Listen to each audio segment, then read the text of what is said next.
The market was closing for the day. The lights above the stalls blinked. People packed up their goods. The cold wind moved through the metal streets, carrying dust and the smell of oil and metal. Jaron wiped his hands with a cloth and sighed. Another slow day. He was ready to close his stall when he heard something strange. A soft voice, so low he almost missed it. "Just milk for my sister, please. I'll pay you back when I'm grown." Jaron turned his head, confused. No one was near his stall. The shoppers were leaving, and the workers were rushing home. He heard the voice again. "Please. Just a little milk." His eyes moved down in. There she was. A small alien girl, no older than 6 maybe. Her skin was pale blue, almost gray, and her cheeks were sunken. She wore a torn cloak, far too big for her. Her thin arms holding it closed tight. Her eyes were big and dark, filled with something Jaron couldn't explain. Fear, hunger, and still pride. The girl held out a small metal chip. "Broken, useless. I don't have credits," she whispered. "But I'll pay you back when I'm grown." Jaron looked around. People noticed the girl, but turned away. Some laughed quietly. One human woman shook her head. "Another street rat," someone said. "They should be rounded up." But Jaron didn't move. He stared at the little girl, standing there like a ghost. He didn't know why, but his heart began to ache. "Where's your family?" he asked gently. The girl shook her head, not answering. Her lips were cracked. "Okay," and her voice was dry. Jaron walked to the back of his stall and picked up a bottle of milk. It was warm and fresh, saved for his own dinner. He walked back and slowly held it out. The girl didn't move. She looked at the milk, then at him, unsure. Then she reached out quickly, grabbed it with both hands, and hugged it to her chest. "Thank you," she whispered, tears in her eyes. "Thank you, human." She turned fast and ran, her bare feet silent on the metal street. Jaron blinked, surprised by how fast she moved. His hands were still in the air, holding nothing now. He should have just let it go. She was gone, right?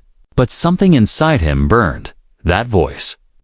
It wouldn't leave his mind. He locked his stall and followed, not running, just walking fast. He saw her small form slip into a side alley, then another turn, then behind an old building. Jaron slowed down, hiding behind a pipe. He watched as the girl pushed open a rusty door and went inside. He waited, then quietly stepped closer. The building was an old storage unit, empty for years. He looked through the broken window. Inside, the girl was on her knees. In front of her was a bundle of cloth. She unwrapped it gently, and Jaron gasped. Silently, it was another child, even smaller than her, a baby alien with weak breaths. The baby's lips were dry, its eyes barely open. The older girl opened the milk and helped the baby drink. She held her carefully, humming a quiet song. Jaron watched in silence, his heart beating heavy. She didn't drink any herself. She gave it all to the baby, wiping her mouth, rocking her softly. He took a step back, confused, sad, angry. How could this happen? Where were the people who were supposed to care? He walked away, but not far. He found an old box nearby, sat on it, and waited. After a while, the girl came out. Her eyes locked on him instantly, and she froze. "I'm not here to hurt you," Jaron said quickly, holding his hands up. She didn't run, but she looked ready to. "I saw what you did," he said softly. "That was your sister, right?" The girl didn't answer. Jaron reached into his bag and pulled out some food bread. Small packet of soup. He placed it on the ground and stepped back. "For you and your sister," he said. "I'll come back tomorrow." He turned and walked away, not looking back, but behind him. He heard soft footsteps moving toward the food, and he smiled a little. He didn't know her name.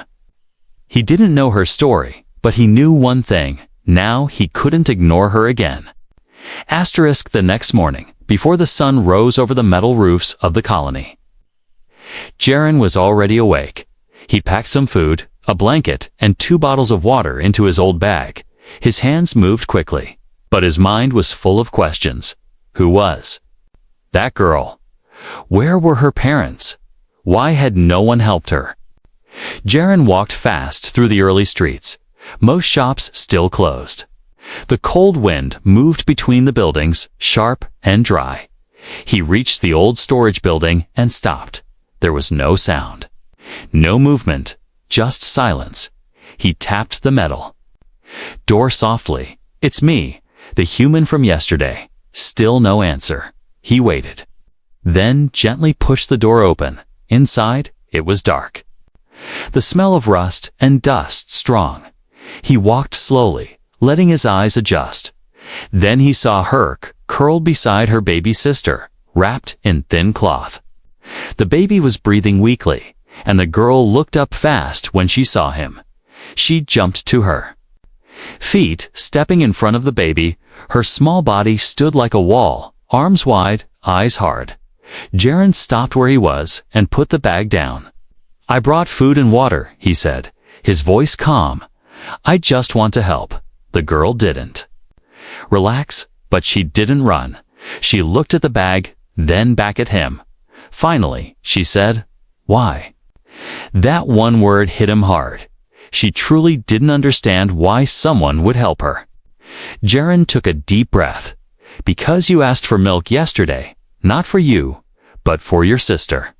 You could have begged for yourself, but you didn't. The girl looked at the floor, her lips trembling. I'm sorry, she said softly.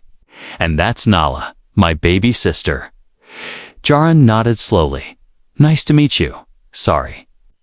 She didn't smile, but she lowered her arms. She reached into the bag, carefully pulling out the bread and water. She gave the water to Nala first, lifting her head gently.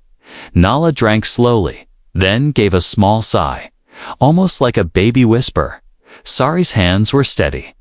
Even though her own lips were dry and shaking, she tore the bread in half and placed the bigger piece near Nala's mouth. Jaren watched in silence, feeling something deep inside his chest. This little girl was more than brave. She was strong, stronger than most adults he knew. After a while, Sari sat down beside Nala and spoke. Our parents worked in the mines. Deep in the southern zone, there was an explosion, she said, her voice flat, like she had told herself the story too many times. The company said it was an accident, but they erased their names from the records. No IDs, no family tags, nothing left. Jaren listened carefully. So you're undocumented now, he said. No records means no food, no shelter. Sari nodded. I tried going to the aid stations, but they turned us away. They said aliens without tags bring trouble. Jaren felt anger rise inside him. The system was broken only. Those with proper codes could get help, and even children were left to starve. Sari had been surviving like this for weeks. Alone, hiding, stealing small scraps. You shouldn't be living like this, Jaren said. No one should. Sari looked at him and said, but we are. Her words were simple, cold, like truth carved in stone. Jaren looked at the sisters. Then he made a decision, deep and quiet, but strong. I have a plan, he said, but it's risky. Sari raised one eyebrow, unsure. Jaren leaned closer. I'm going to register you both as my cousins from the outer sector. That way you'll get ID tags and rations, and you can live in the legal zone. Sari's eyes widened. That's against the law. Jaren smiled a little. I break small laws to fix big wrongs. She didn't smile back. But something in her eyes softened. Why are you really helping us?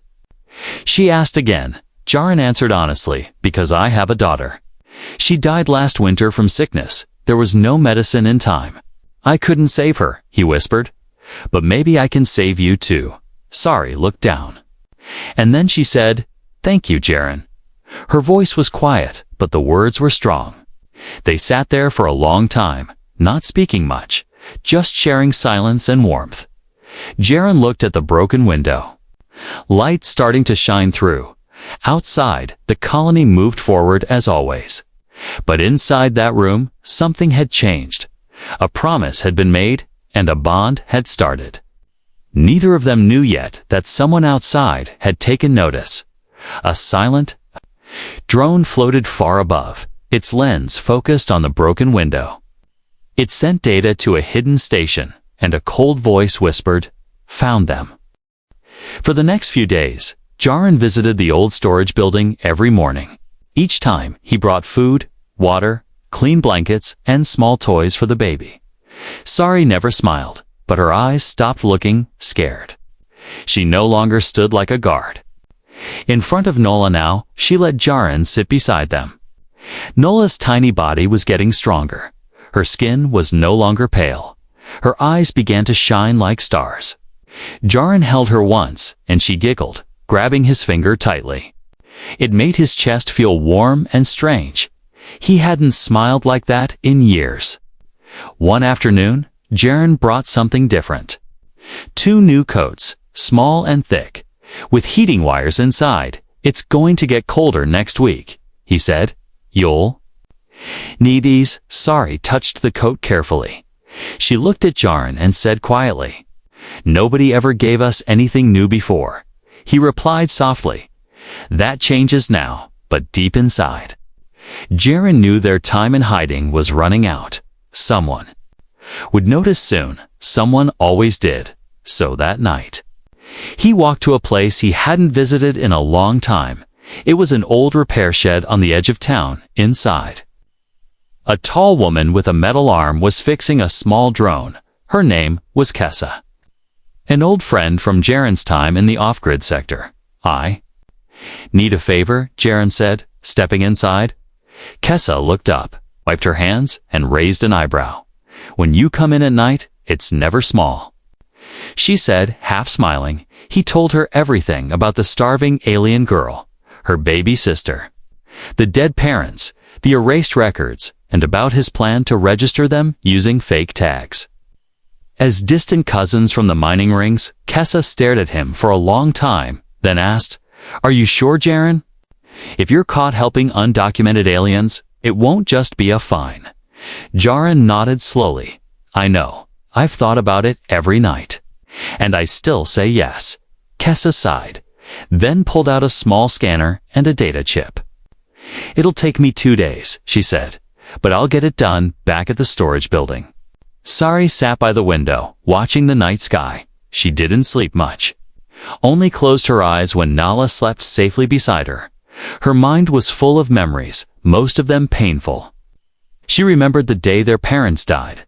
One moment, they were waving goodbye at the mining gate. The next, soldiers came and told her nothing. No names, no bodies, no words, just silence. She remembered knocking on government shelters, asking for help. How doors closed fast when they saw her blue skin. How people looked at her like trash. One woman even poured dirty water on her and told her to leave. Sari had learned something early: being small and alien meant being invisible. But now, for the first time, someone saw her, really saw her, not as a burden, not as a mistake, but as a child, as a sister, as a soul. The next morning, Jaren brought a small scanner. He knelt beside the girls and smiled. "It's time." He explained that the scanner would give them new ID codes.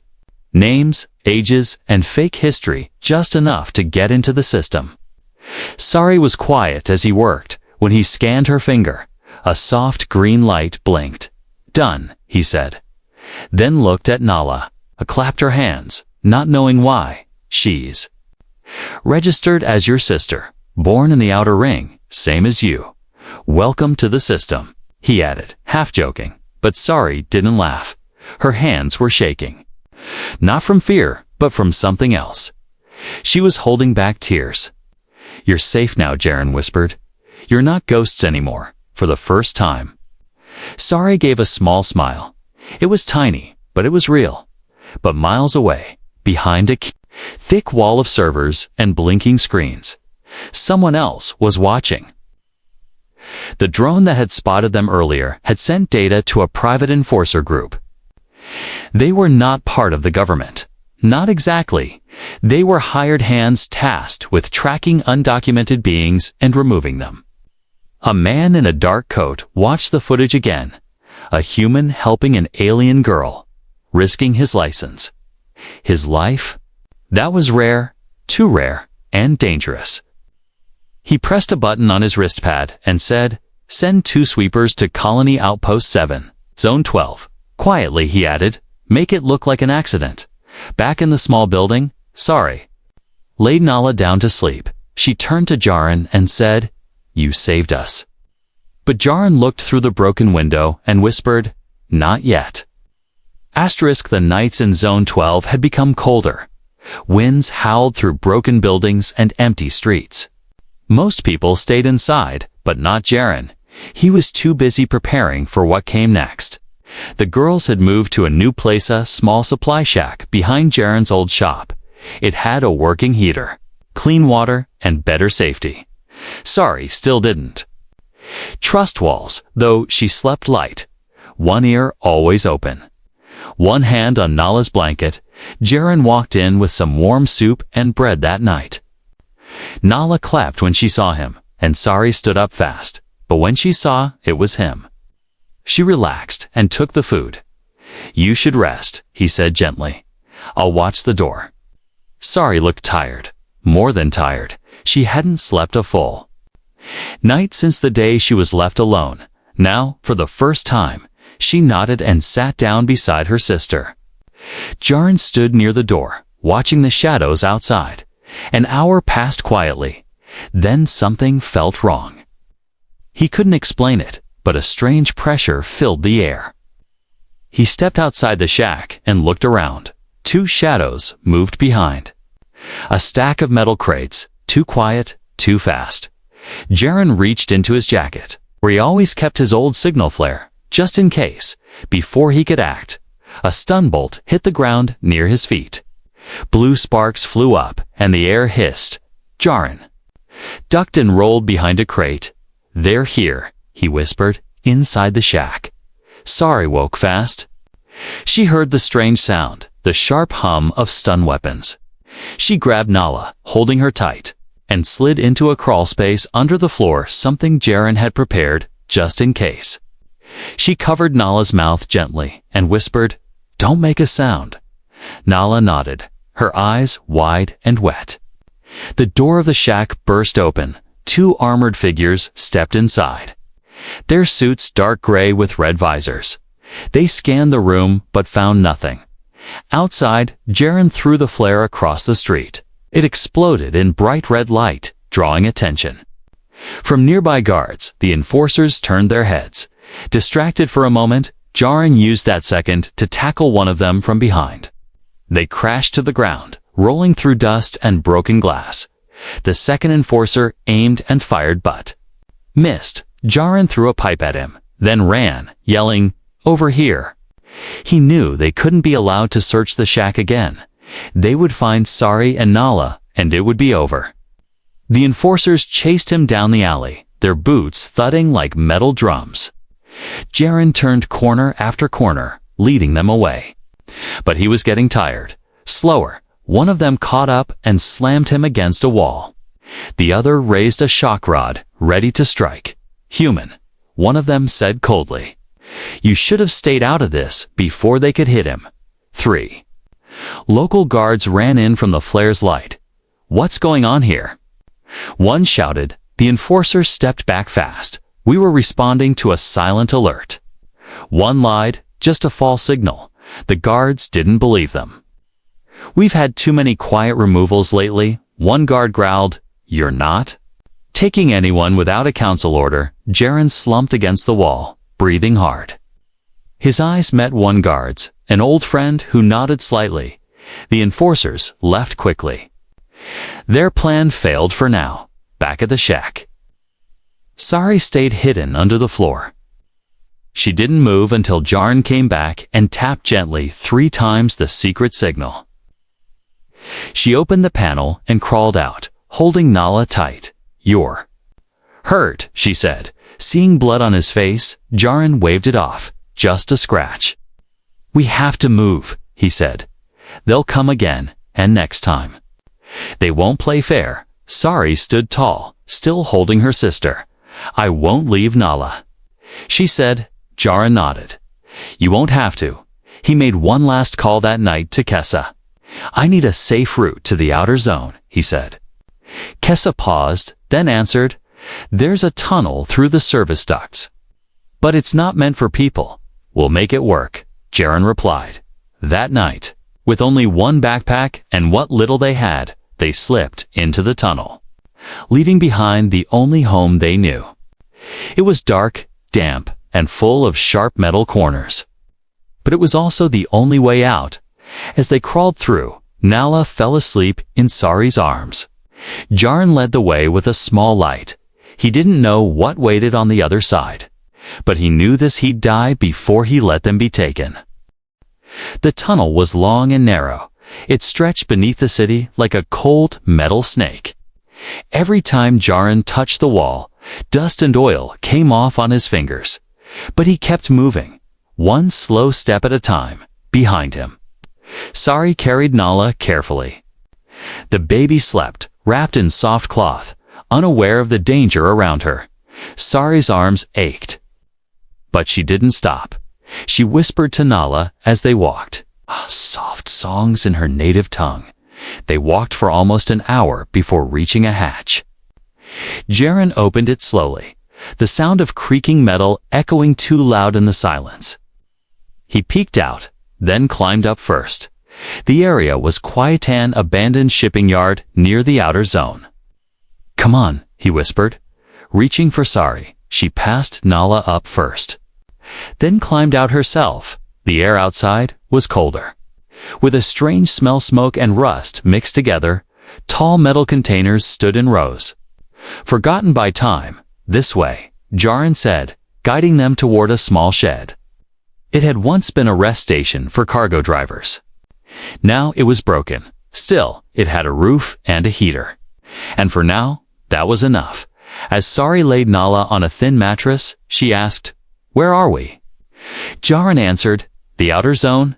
No government scanners, no patrols, just people who want to be left alone." Sari looked around. "It's quiet."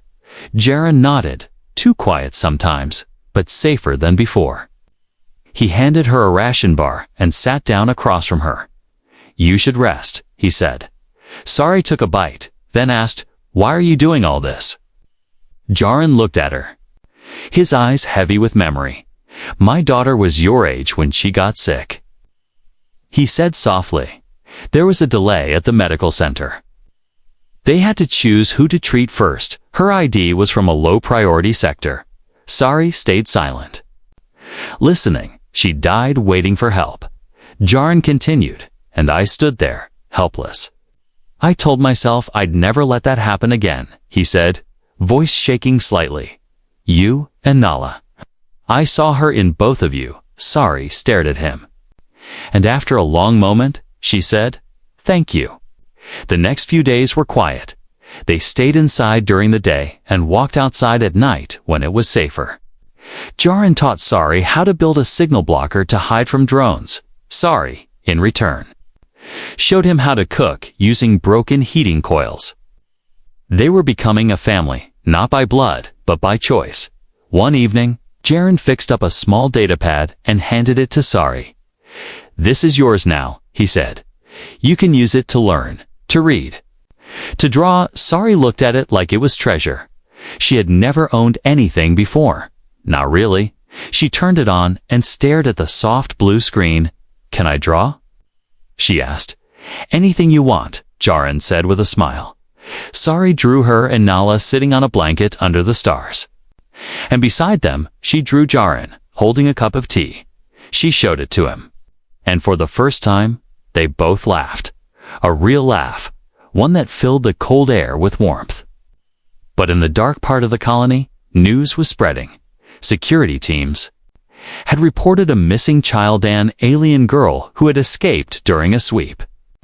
Surveillance picked up Jaren's face from an old database, flagged for unauthorized activity. One night, a man knocked on Kessa's door.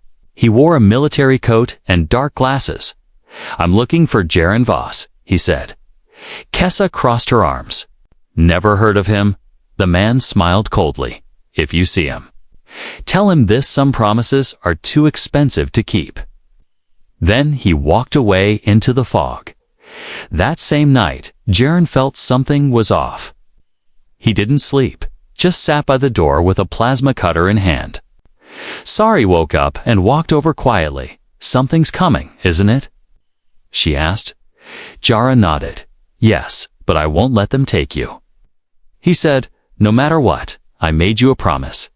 Sari looked at him, her eyes deep and serious. "I'll fight too," she whispered. "You're just a kid." Jaren said gently. Sari shook her head. "I was just a kid when I had to become a mother." That silence between them was louder than any storm. They knew it wouldn't be long before they had to run again, or stand and protect what little they had, but for that night, they stayed together. Watching the stars through the broken roof, one human, one alien girl, and her baby sister, bound by pain, by hope, and by a promise no one could break. The wind outside the shed was sharp like broken glass. Dust blew across the open shipping yard, covering everything in a thin, dry film inside. Jaren tightened the last bolt on the hidden door they had built behind the storage crates. If anyone came, they'd need time to break through, and that time could save lives. Sari watched him from the corner, holding Nala close. The baby had grown stronger these past days, now laughing and smiling more often. But today, Sari wasn't smiling. She could feel it in the air. Something was coming. Jaren turned to her and said quietly, "We'll leave soon. There's one more contact I have." "Someone who works deep inside the system," Sari asked. "Can we really escape this place?" Jaren looked at her, his face tired but full of will. "We won't just escape," he said. "We'll find a place where you're not hunted for being born." Later that night, Jaren sent a coded message to an old ally, a woman named Vera, once a government worker, now part of an underground network that helped protect alien refugees. He asked for one thing: a safe exit route off-world, a ship, fake IDs, and clean records. The answer came back after 2 hours: denied. Jaren frowned. Reading the screen again, below the message was a warning. "The Council knows what you did. Jaren, they won't allow you to leave the planet with undocumented aliens. Stand down, or face erasure." He closed the pad slowly, his fists tight. He had worked so hard, risked everything, and still, the Council had said no. No to mercy, no to justice, no to 2 little girls who had done nothing wrong. Sari came up beside him, her voice soft. "They said no, didn't they?" Jaren nodded once, then looked at her. "But we're not stopping," he said. "We're going to fight back." In our way, the next day, Jaren walked into town wearing an old coat and glasses. He passed through scanners, blending in with the crowd. He walked into a small media booth and connected his pad to the terminal. He uploaded everything: photos, logs, the baby's medical files, Sari's broken chip. Then he recorded a message. "My name is Jaren Voss," he began. "This is Sari and her sister Nala. They were abandoned by your systems," he said. Voice steady, no help, no shelter, no food, because they're not human, but I am, he continued. And I saw their worth. He looked straight into the camera. If helping them makes me a criminal, then I'm proud of it. If you have children, ask yourself this: what if it were them?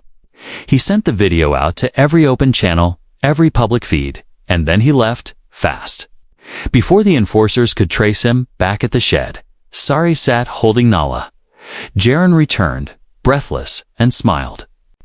"I sent our story out," he said. "Now the whole planet knows." Sari's eyes lit up with fear and hope. "Will that save us?" she asked. "I don't know," Jaren replied, "but it will make them think." Within hours, the video went viral. Screens across the colony lit up with Jaren's face and Sari's story. People who never cared before started asking questions. Why were alien children left to die? Why were humans punished for helping them? Some called Jaren a hero, others a traitor. The council held an emergency meeting in secret. They watched the video in silence. Their faces cold. One counselor finally spoke. He must be stopped. Another added, public support is growing. We need to silence this before it spreads. But not everyone agreed. Some whispered, he's right. He's doing what we should have done. Still, the vote was passed. Jaren Voss was now marked as a threat to galactic order. An arrest order was signed, dead or alive, that night. Drones scanned the outer zone. One hovered outside the old shipping yard. Its red eye blinking. Inside, Jaren prepared a small escape shuttle with Kessa's help. Sari held Nala, who had finally fallen asleep. Is it ready? She asked, almost. Jaren replied, wiping sweat from his brow. But we have to leave soon. They'll come faster now. As they packed supplies, Jaren looked at Sari. I want you to remember something, he said. No matter what happens to me, you protect her. Sari nodded, holding Nala tighter. I promise. Jaren stared out at the sky. The stars above, cold and distant. He didn't know what would happen next, but he knew this fight was no longer just about survival. It was about change, and for the first time in a long time, the galaxy was listening. The escape shuttle was small and old. Its engines whined softly as it powered up, hidden beneath the metal junk of the shipping yard. Kessa had wired the controls, bypassed the tracking nodes, and set the course, one jump, no returns. She said, once you're gone, there's no coming back. Jaren nodded, his face hard but calm. He turned to Sari, who sat with Nala, wrapped in a blanket on her lap. You're ready? He asked. Sari held Jaren's eyes and nodded. I'm ready, but they didn't leave that night. Just before takeoff, Jaren heard the sharp whine of a drone outside. Then came the boots, many of them, marching fast through the yard, enforcers. Dozens of them surrounding the shed. We found them, a voice said through a speaker. Step out with the children or face termination. Jaren's heart raced. He opened a hidden panel, revealing a small tunnel that led away from the yard. He knelt beside Sari and whispered, take Nala and go through the tunnel. What about you? She asked, her voice trembling. I'll draw them away, he said, placing a soft hand on her shoulder. They want me more than they want you. No, she said, shaking her head. You saved us. I'm not leaving you. You promised. To protect Nala, he said, gently but firmly. And now I'm asking you to keep that promise. Tears filled Sari's eyes, but she didn't argue again. She kissed Jaren's hand, took Nala, and slipped into the tunnel. Jaren stood, grabbed his plasma cutter, and stepped into the light. The enforcers shouted, raised their weapons, but Jaren raised his hands and said, I surrender. They cuffed him, dragged him away, and didn't see the loose panel where the tunnel began. They didn't see the two sisters escaping into the night. 10 years later, the Galactic Council gathered. In their grand chamber, their robes were dark, their eyes sharp, the walls made of crystal and steel. They were discussing peace talks, border control, and migration policy, until a voice interrupted. A new delegate stood at the center, her posture strong, her eyes unblinking. She wore a simple blue dress and a silver pin on her collar. My name is Sari Talnaran, she said, and I'm here not as a citizen of one world, but as the child of two. The chamber grew quiet, curious. I come to speak of justice, she said, and the human who gave me a second life. Some council members shifted uncomfortably. Others leaned in, listening closely. Sari continued. I was 6 when I begged for milk in a human market. I was cold, hungry, and invisible to your laws. But one man saw me, fed me, protected me. He was hunted for helping me, she said. He was called a criminal for choosing compassion. Gasps filled the chamber. Some recognized the story. Others realized she was that girl from the old news broadcast. But because of him, I lived, she said. Because of him, my sister lived. I stand here today not to accuse you, she said, her voice calm, but to remind you what a single act of kindness can do. I became a teacher, then an advocate, and now a counsel voice. Not because I was given privilege, but because someone broke the rules for the right reason. She reached into her bag and placed something on the table. It was a worn metal cup with faded paint, the same cup Jaren had once used to feed Nala. The room fell completely silent. Later, in a quiet garden near the council building, Sari walked down a path, her eyes scanning the sky. A man sat on a bench, older now, with gray in his beard and a limp in his leg. He stood as she approached. "Jaren," she whispered. He smiled. "You kept your promise." She ran into his arms, tears streaming down her face. "And now it's my turn," she said. She opened a small case and handed him an ID bajishal. "Legal with his name, you're no longer a fugitive," she said. "You're a citizen of the stars." Jaren laughed softly, then said, "Took you long enough." They sat together as Nala ran across the grass nearby. Now a bright and curious 10-year-old. She waved to Jaren, who waved back with a proud smile. "You've grown into something powerful." "Sorry," he said. "Not because of me, but because you never gave up." She shook her head. "I wouldn't be here without you. You saved me.